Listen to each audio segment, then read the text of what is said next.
जय हिंद साथियों। मैं आज बात करने वाला हूं आईटीआर के बारे में। आईटीआर यानी कि इनकम टैक्स रिटर्न के बारे में। बहुत सारे कर्मचारी जो हैं या बहुत सारे प्रोफेशनल भी आईटीआर भरते हैं या जो कुछ नहीं करते हैं वो भी आईटीआर भरते हैं, क्योंकि इस पे लोन लेना काफ़ी इजी हो जाता है। जब आप बैंक में जाएंगे लोन लेने तो आपसे एक स्टेटमेंट मांगेगा कि आईटीआर जो आपने फ़ाइल किया है उसका आप जो है वो ज़ेरॉक्स दीजिए।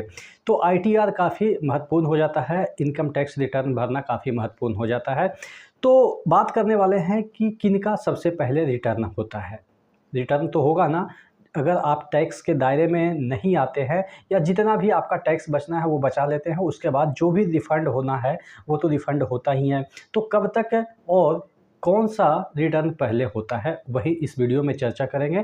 चैनल पे नए हैं तो सब्सक्राइब ज़रूर कर लीजिएगा, क्योंकि भारत सरकार के जितने भी तमाम जो रूल हैं, रेगुलेशन है, जो आपको डेली लाइफ में प्रभावित करते हैं वही हम डिस्कस करते हैं। तो सबसे पहले हम बात कर लेते हैं कि जो आईटीआर रिटर्न जो डेट है वो 31 जुलाई ख़त्म हो चुका है। कई बार क्या होता है ना कि 31 जुलाई को बढ़ा दिया जाता है। कई बार देखते हैं कि टैक्स पेयर जो हैं वो उतने मात्रा में अभी तक आईटीआर फाइल नहीं किए या सर्वर डाउन चला गया, जिस वजह से दिक्कतें हुई, तो आईटीआर का जो डेट है वो एक्सटेंड कर दिया जाता है। फ़िलहाल ऐसा कोई न्यूज़ नहीं है, तो आपका आईटीआर डेट जो है वो फाइनल हो चुका है कि ख़त्म हो चुका है।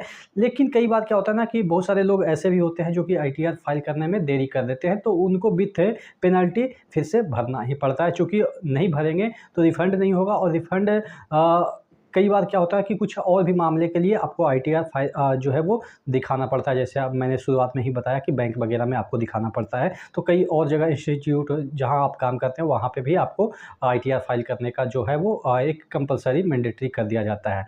तो ये सब रही बात की आईटीआर का जो डेट है वो ख़त्म हो गया या फ़ाइल आपने कर दिया होगा।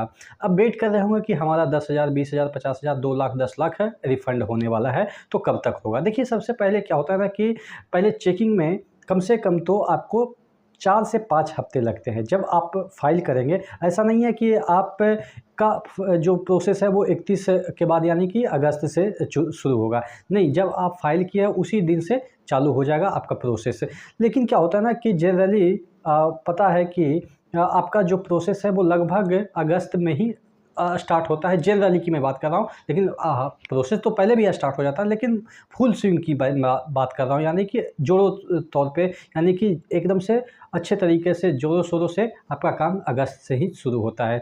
तो 1 महीना यानी कि 4 से 5 सप्ताह यानी कि आपका अगस्त लगभग ले ही लेता है, और सितंबर तक में आपका रिटर्न होना चालू हो जाता है, यानी कि रिफ़ंड होना चालू हो जाता है। बहुत सारे लोगों का अगस्त में भी होता है, बहुत कम अमाउंट रहता है, तो उनको या आप कह सकते हैं कि जिन्होंने पहले प्रोसेस किया है उनका पहले रिटर्न हो जाता है। लेकिन एक टेक्निकल पॉइंट जो आपको समझने वाली बात है कि आईटीआर भी बहुत प्रकार के फ़ाइल होते हैं। T1 होते हैं, T2 होते हैं, T3 होते हैं, T4 होते हैं, इसी तरीके से सो ऑन होते हैं।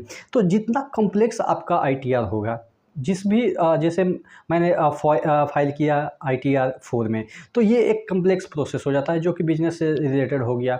जो बहुत सारे सैलरीड पर्सन है वो टियर 1 में यानी कि T1 में फ़ाइल करते हैं, तो उनका एक ईज़ी प्रोसेस होता है, तो उनका रिटर्न होने की चांसेस ज़्यादा होते हैं पहले। यानी कि रिटर्न तो सभी के होंगे, पहले की मैं बात कर रहा हूँ। यानी कि आपका T1 वाला का जो प्रोसेस है वो पहले हो जाता है, यानी कि उनका रिटर्न पहले होता है। T2 वाला का यानी कि जो T2 में फ़ाइल किए हैं उनका रिटर्न उसके बाद होता है लगभग, और T3 वाला का, उसके बाद T4 वाला का।